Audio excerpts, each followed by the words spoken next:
तो दोस्तों आज हम जितने आए हैं यहाँ तहिया करके जाएं, इरादा करके जाएं, नबी का मिलाद मनाएंगे लेकिन नमाज़े पंजगाना पढ़ के मनाएंगे। ये नियत करके जाएं ना। मिलाद तो ये सिखाता है हमें, मिलाद हुजूर का जिक्र, ये महाफिल मिलाद, इनका कोई मकसद भी तो है ना। अगर इंसान की सीरत ही नहीं बदलनी, इंसान के अखलाक में बदलाव नहीं आना, हमारे बिहेवियर में और हमारे रवैयों में तब्दीलियां ही नहीं आनी, तो फिर जिक्र का हमने क्या फायदा लिया? मकसद क्या हुआ इन महाफिल का? हमारी महाफिल में लाखों नहीं करोड़ों रुपए लगाए जाते हैं। कितने? करोड़ों भी, बल्कि अरबों रुपए। सिर्फ पाकिस्तान में अरबों रुपए अहले सुन्नत की आवाम महाफिल मिलाद पे लगाती है। लेकिन क्या उसके असरात हमें मिल रहे हैं? नहीं मिल रहे। उसकी वजह क्या है?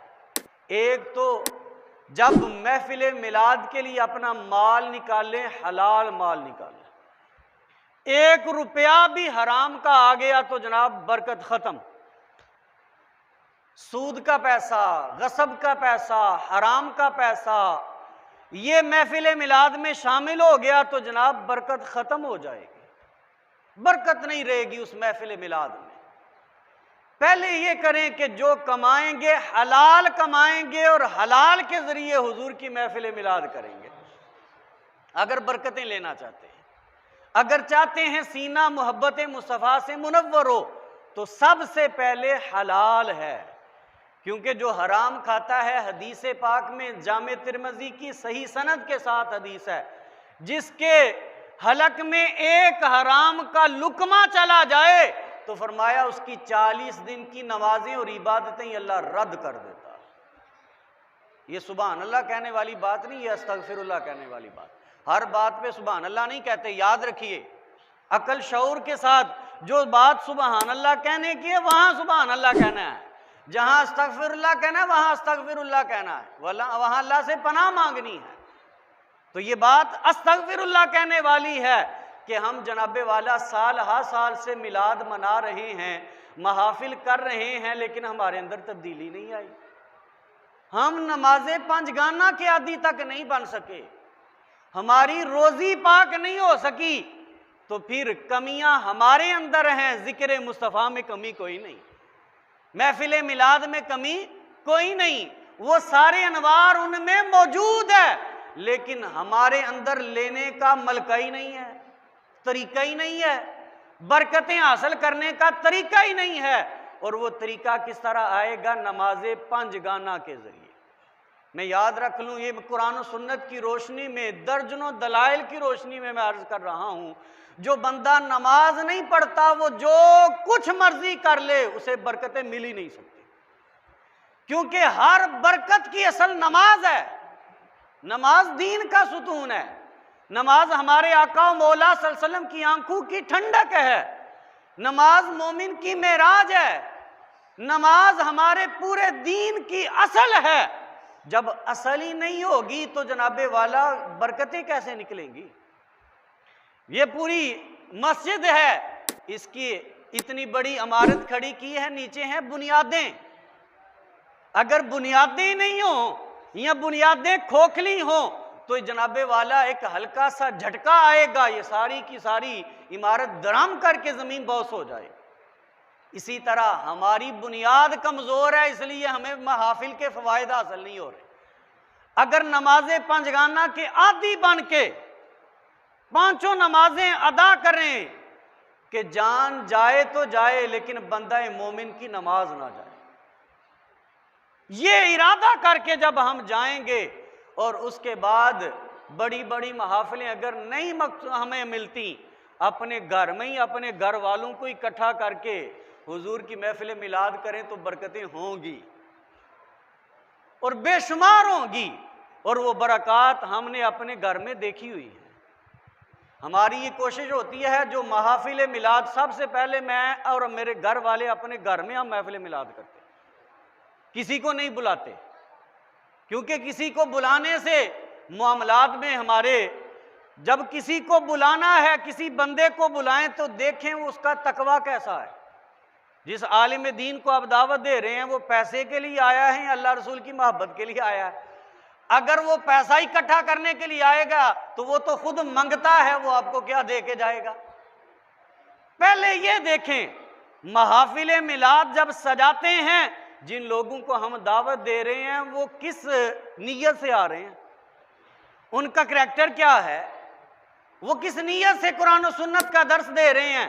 अगर माल पैसे के लिए दे रहे हैं तो फिर तो फायदा ही कोई नहीं होगा। और ऐसे उलमा को क़यामत के दिन जो उनके साथ बनेगा वो देखेंगे हम, जो माल पैसे के लिए अल्लाह के नबी का मिलाद करते हैं, महफिल करते हैं और डन करके जो लेते हैं पैसे। बड़े बड़े उलमा के फतावा मौजूद हैं, ऐसा हमारे बुजुर्गों ने कभी नहीं किया।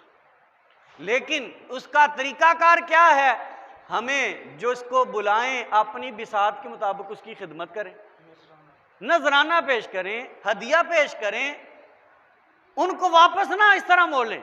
लेकिन उस बंदे को ना बुलाएं जो डन करके आता है।